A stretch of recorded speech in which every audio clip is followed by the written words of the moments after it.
I have been waiting to do this video for a very long time. Hi, my name is Steph and I'm here with Artform, and today we're learning a brand new art form that I've never done before other than like 6 months ago. I wanted to get into painting miniatures. I'd never touched a single model or paint or any of these paints ever before that time, and I wanted to create a video on trying to go from an absolute newbie where you know absolutely nothing about painting to a really good decent painter, not a professional because it takes years to master, but a really good painter in the least amount of time.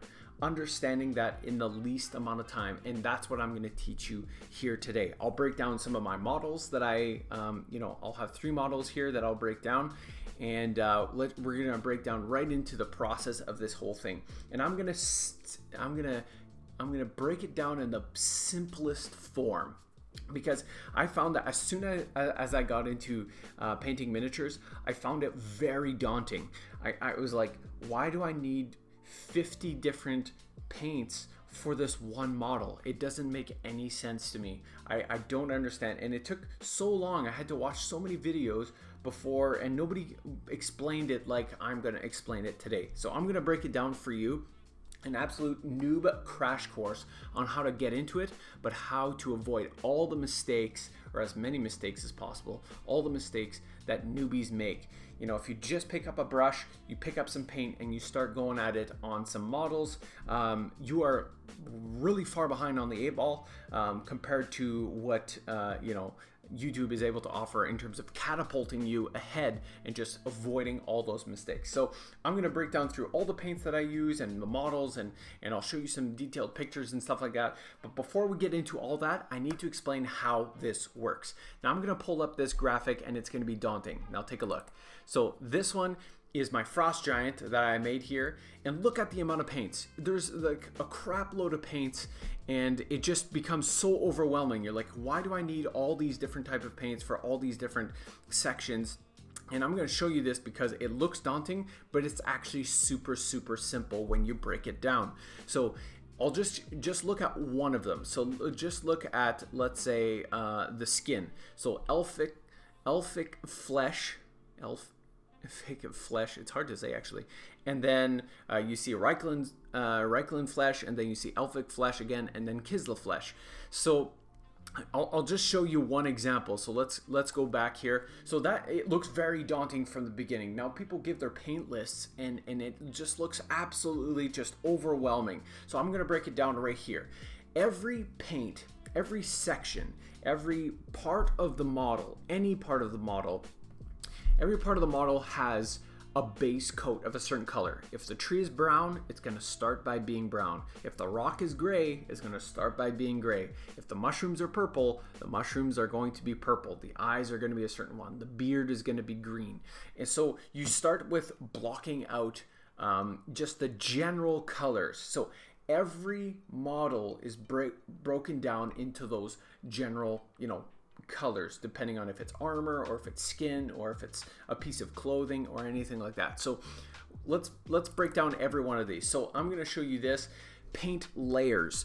So every section, let's say we're talking about the skin will have, every section will have a basic of 3 different layers, 3 different paints, and it's broken down like this.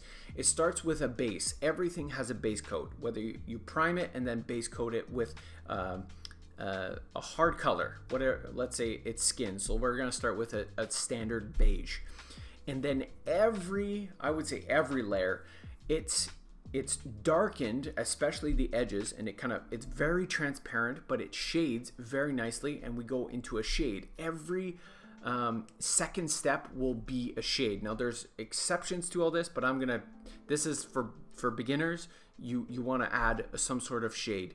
And the third one is you're gonna add a highlight. Now this is also a transparent one, or it doesn't need to be transparent, but you add your highlight. So the crevices will have the shade, and then the highlights will be at the very top. Now let's go into the next the next one, which is, you know, one level of a complexity, which this is a little bit more standard, between 4 and 5 layers of paint. So you'll start with your base, and then you darken the whole thing down with a shade of some kind. Okay, you darken it down with a shade so that gets in all into the crevices. Now you'll go up to a layer. A layer is basically a semi-transparent but lighter than the base color, and so it's like a beginner highlight is what that is. You can use that base color again. I tend to do that, and I'll show you in a moment how, or a little bit later, on how you can take your base color and make it semi-transparent, and use it as a layer, and then you can add another layer of highlight, and then an even higher level of highlight. So every color list that you'll see today is based off of starting with a base, going into a shade, and then everything after that is some sort of highlight, some sort of way to bring those colors up. And then it goes even one level more, where now this could be endless. You can go 7 layers. I've seen some people go like 12 layers. I think it's a little bit redundant because people can't see that precise with their eyes, so I think it's redundant. But 6 would be kind of my max. I think 5 or 6 is my max for each one of these models. So let's say the eyes, you know, or whatever. You take a piece of clothing, you'll have a base, a shade, a layer, and then you can just keep adding highlights till you get to the very, very top. Now let's come back here. So now if I'm going to show you this owl bear. If you look at the owl bear, you'll look at the fur has, you know, an immense amount of colors, or the eyes may only have 2, or maybe let's just say the light bone on his fingertips only has 2 colors. So you have a base and maybe just a highlight.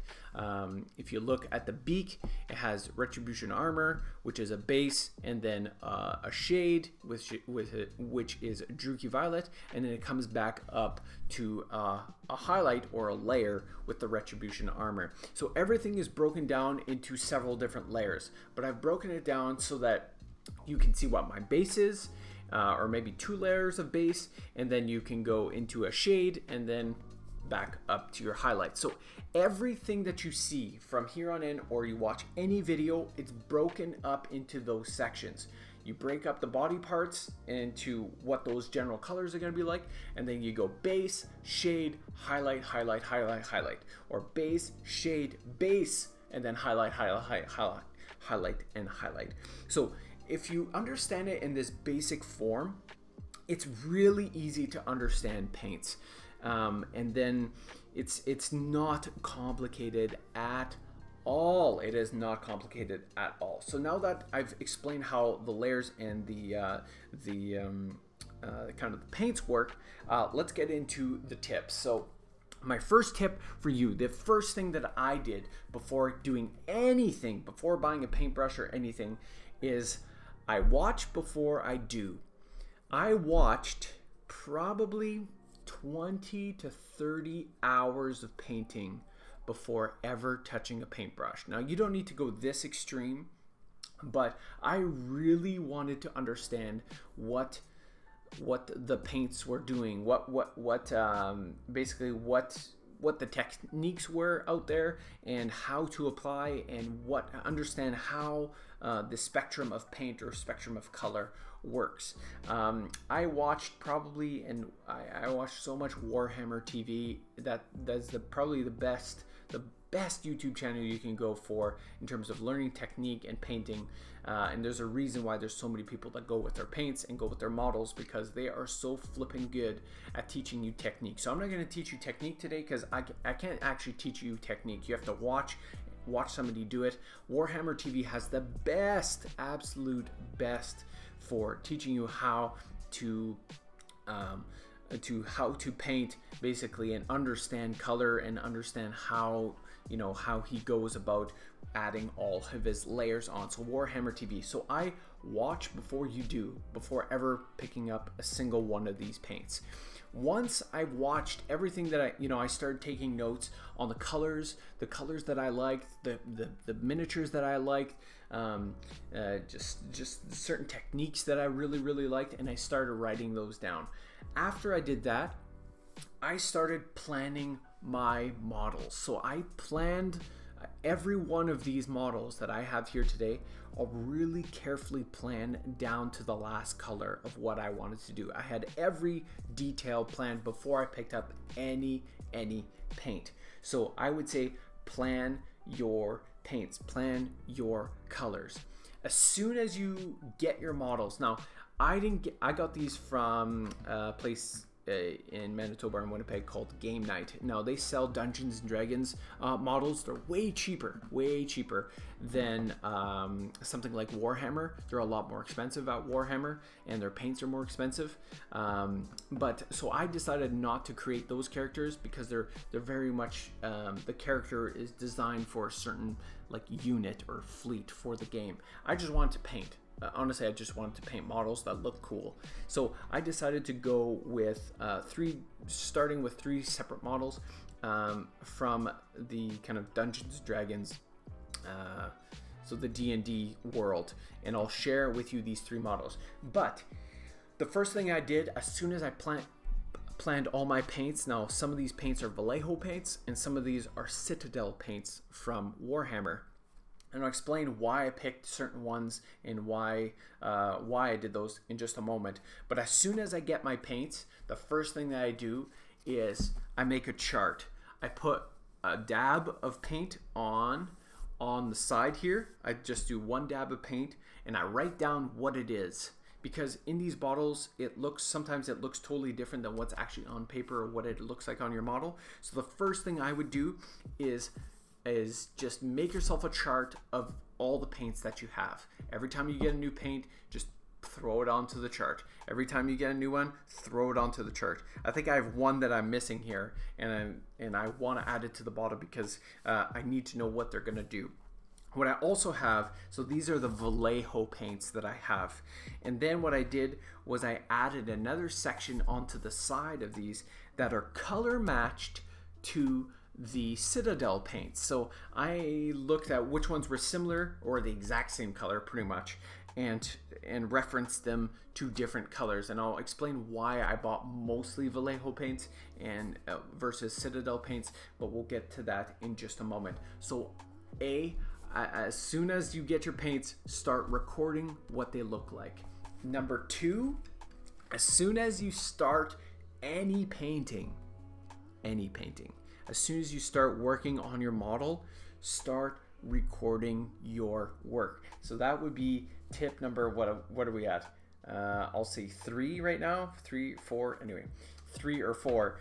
Let's go with 4. Record your work. I took notes and notes and notes and notes on every one of these models on what I did, because further down the road, if you want to do a video like this, but mostly if you wanted to see and you're like 5 years down the road, you look at your model and you're like, how did I achieve that? What paints did I use to achieve that? Record all of your work from the get-go. Now, tip number 5 would be practice on cheaper models. I talked about that, to go to somewhere where they have cheaper models, or maybe buy them on AliExpress, or somewhere where you can buy cheap, cool models, detailed models. The more detailed it is, the better you can practice your skills. So that would be tip number 5. And I think tip number 6, I would say, before even tackling, I'm not even tackling any of the painting yet, I just start preparing.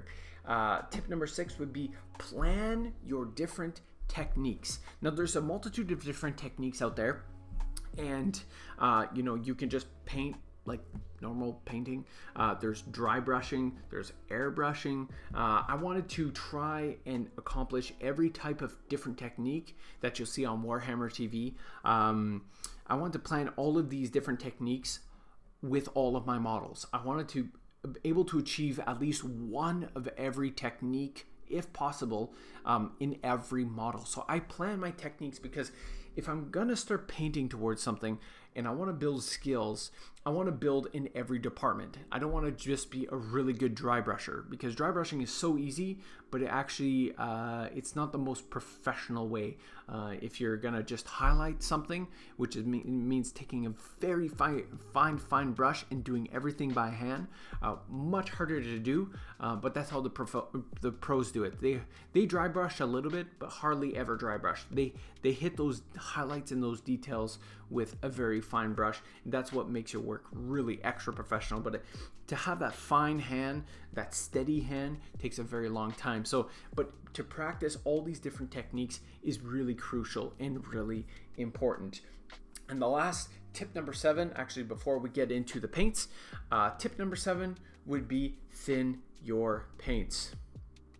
I'm going to say this over and over again: thin your paints.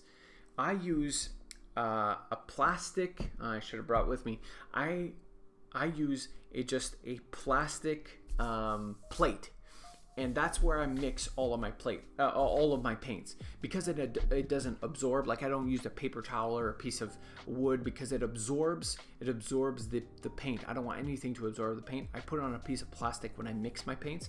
So I put a little dab of paint, just a little drop, and then I touch my paintbrush in the water, and I touch my paint. And you'll see that all the time. Whenever you watch professionals do it, they're always touching their water, always thin down your paints. It's better to put 3 thin coats than to put 1 thick coat. Always better. Your work will, especially on skin, when you're dealing with skin, you want that to be so smooth, so smooth.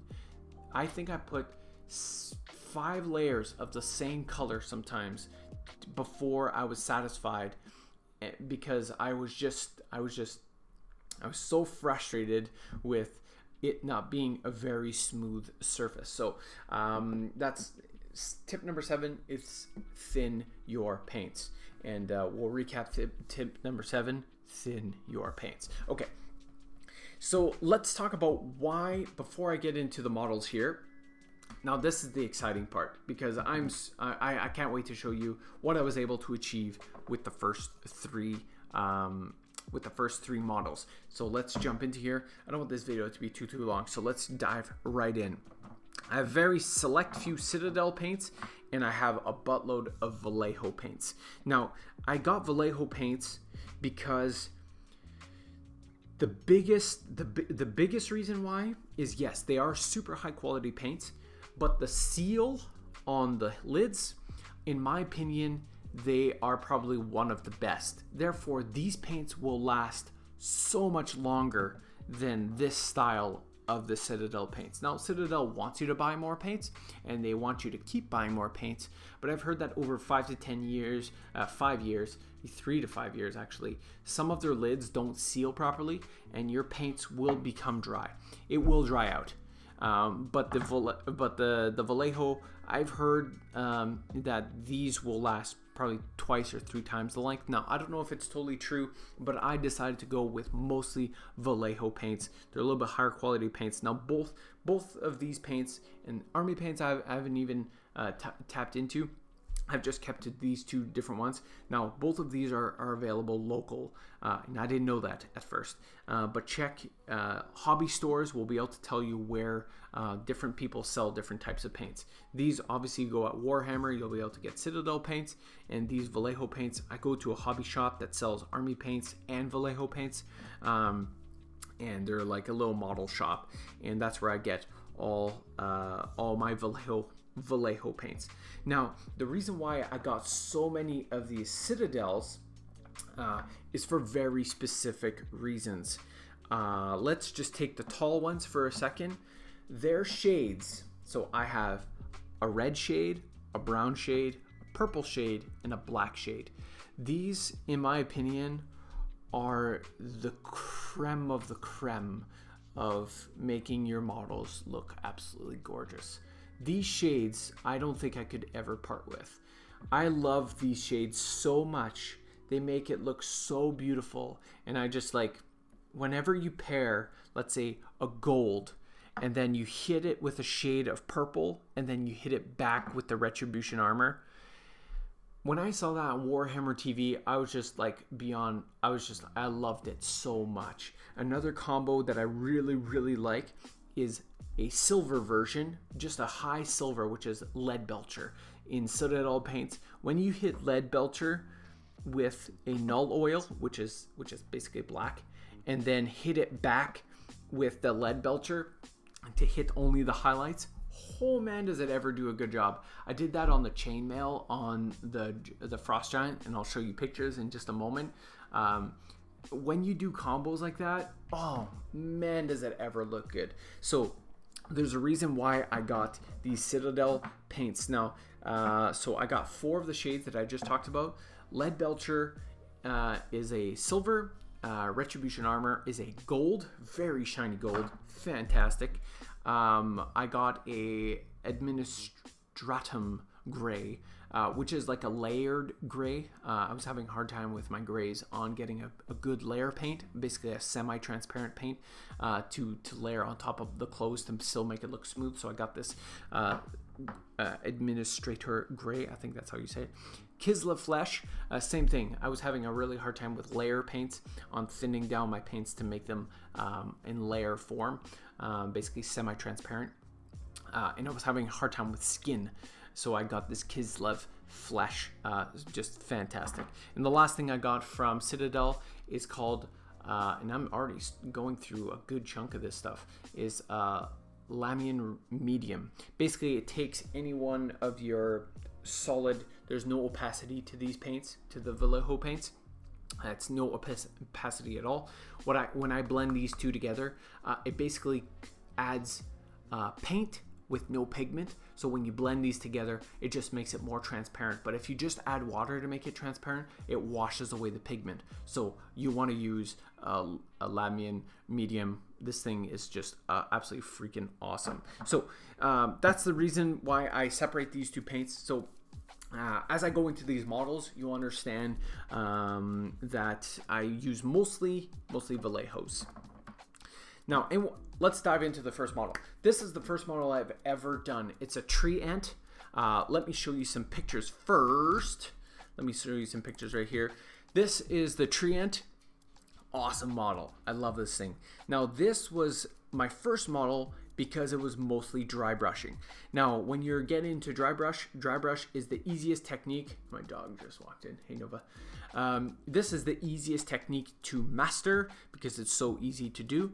So this is my tree ant. You see some of the details in the beard, which is green, but obviously you start with the most amount. So I started with the brown, and then you start working on the little details like the purple mushrooms and the rock and the eyes, which are very, very deep in the sap. And for this one, I actually even got little pieces of moss. So there you can get these little packs of moss at any kind of train model shop. And I tore some little pieces and added like real moss in the cracks and the crevices to make him look even older than he was. And so this was the first model that I've done, and I'll show you the. Let me just find it here. I'll just show you the. This first model is the tree ant, and the tree ant is here's my kind of paint breakdown if you wanted to see what it was, but let's just walk through what this looks like. So the first part is the brown. I started with all the brown, and I did a flat brown, which is a medium colored brown.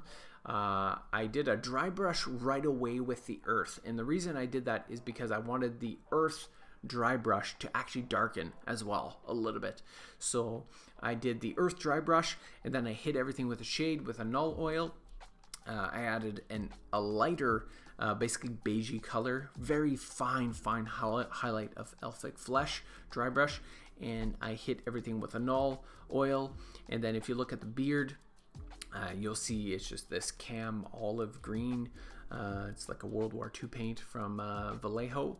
And then I hit it with Adrax Earthshade. Now, if there's a star beside it, it just means it's Citadel paint instead of a Vallejo paint. So all my shades will have a star because they're Citadel shades. and then I hit it back with that same base color, and then I finished off with a middle stone, which is the highlight. And all of these work the same way. Same thing with the eyes. I wanted to get that deep kind of reddish, sappy colored eyes to make it look like they're part of a sap. So I did this brown that I can't even pronounce. I hit it with a shade in the corners, basically corner of the eyes. There's a Reikland flesh shade, and then right in the pupil, right in the center of the eye, I hit it with a smack dab of white to make it as light as possible. Now, every one of these, it's just breaking down the colors that they are. You know, the mushrooms, I did have 6 different colors, but let's move on to the next model. The next model was really challenging. This was model number 2. So this was the second model I've ever painted in my life, but it was a whole lot of fun because I got to add the silver and the gold that I love so much. So this one is the Frost Giant. This took flippin' forever. It took 3 times longer than anything else because I wasn't that great at being very good with all the details. So every time I touched a paint to another paint, I had to fully restart that section. It was so painful because every section has 3 to 5 paints, and so it took me a long time to get in there, especially underneath where his pants are. There's 2 different colors underneath there. It's super frustrating. But what I would suggest for this guy is add all your base colors, and because a lot of them use the same shades, I would go ahead and shade them all at the same time. So if you're using a Druchii Violet or a Null Oil or an Adrax, anyway, Earth Shade or a Reikland Flesh Shade, whichever one, just do them all at the same time. But that combo, you get to see a little bit here, less in the details, but the gold with the Druchii Violet and the gold, man, that sucker is just good. So I'll show you the paint list for the Frost Giant. This is the one we looked at before. You have skin, and then the gold, the chainmail. If you like the chainmail, that's what I did. Lead Belcher, Null Oil Lead Belcher. Man, that looks so good. The blue armor. You'll see the blue armor on his chest. Then we have the dark brown armor, which just has a flat brown earth color, so I added basically 2 separate colors, hit it with a shade, and then hit it with a highlight with the Elfic Flesh with a dry brush. Then we have wood and ropes, and then you see fur, you see all the whole list here. Dark bone, light bone, and gray armor. So this one had a tremendous amount of paint. So you can picture the fact that if I touch any one of these colors to a different section, I have to fully restart with those 4 to 5 colors or 3 colors or whatever that is. So it is extremely frustrating when you touch another section to another section. So I would highly suggest that you do all the base colors first, and then because a lot of them have the same shade, and if you touch the shade to the other shade, it's the same shade anyway, and then hit all your shades and then carefully add all your highlights. Now I had to redo this guy, just different sections so many times, just because my hand was just not quite steady enough. But over time, you just keep working at it, don't get discouraged, and keep going at it, and until you're satisfied with the result that you want. Now, the last one is the one that kicked off this whole thing. I couldn't find this owlbear anywhere, but this is what inspired it all. I saw a lot of people do some different types of owlbears, and this was the first model I wanted to do. But it took a whole lot of time to find him, and they had to order one for me, so that's why I started with the other 2 models. Now, I love this guy so much, and I know that in real Dungeons and Dragons, he wouldn't look like this. It wouldn't have this ombre look going from his feet, which are black, to a deep blue, to a purple, to a lighter pink. But this is what I wanted to try. I had gotten an airbrush for Christmas, and this is what I wanted to try. I want to try and airbrush most of this. Now, I started airbrushing it, and I ended up dry brushing most of this, to be honest with you, especially when I got into the fine highlights. on his chest and all in those. I couldn't get in there with you can, if you're really good at airbrushing, you can do it. I started with an airbrush and then I did kind of a combination and added with all the highlights. I just did it. You have to dry brush it, because or else as soon as you spray, it'll get into the crevices and make those deep crevices the same color as the highlights. So you can't do that. You have to dry brush it. So this owl bear just looked totally awesome, and this was the one that kicked it all off. Now let's go to the paint list for my owl bear, which is actually not that much because he has very few colors. But the fur / feathers, since he is an owl bear, is definitely the one that is definitely the most amount of time, but the most fun. So I started with black, and then in imperial blue, ultramarine blue. Now these are game air, so because I use them on so they're very, very thin, and they're made to go straight into your airbrush, but you can throw it on a brush anyway and just go at it. You don't need to thin these down because they're already thin to be in a gun. Electric blue, alien purple, squid pink, and I hit everything with a slight highlight of white. So that was pretty sweet. The eyes, I wanted to be white eyes, just like the frost giant. I just did a sky gray and hit the center with a little bit of white. The beak is that same retribution armor with the Druchii violet and some retributor. It's retributor, but I call it retribution. I don't know why I keep saying that. Yeah, anyway, so this is my paint list for the owlbear. Super excited about these 3 different ones. I hope you've learned a little bit about models and paints. So I would say, before anything, go to Warhammer TV and watch a buttload of their videos, and it'll show you technique, but also you start learning on the types of colors that you really, really like. Instead of creating your own color spectrum and understanding color that way, I would suggest either looking at other models that you see what colors they have on them. It's a great place to start.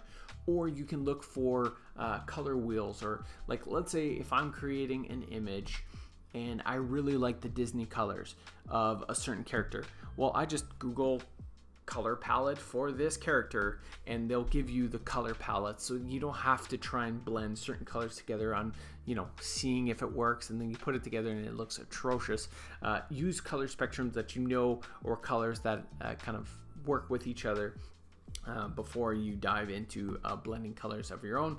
That would be my last and final tip, and we're going to go close off with tip number 7, which is thin your paints. Other than that, thanks for joining me here today. If you have any questions about these models or what I use, one last thing. The paintbrushes that I use, you can literally use any paintbrush. We have Michael's here in Canada, and they're a super expensive store, but they're like a little hobby store. And I only go there to buy one item at a time with that 40% discount that you get for your first item. And I just keep going one day at a time, and I get different packs of brushes there. So get a good series of different brushes, from the thinnest one to big wide ones that you can get nice and fat when it gets to applying a whole lot of paint. But remember to thin your paints and do your research before tapping into all this, because it does get expensive if you're just blindly going into buying paints and you regret buying paints. Just plan everything out and you will not have anything to worry. Anyway, my name is Steph. I'm from Artform. Thanks for joining me, and we'll see you on the next one.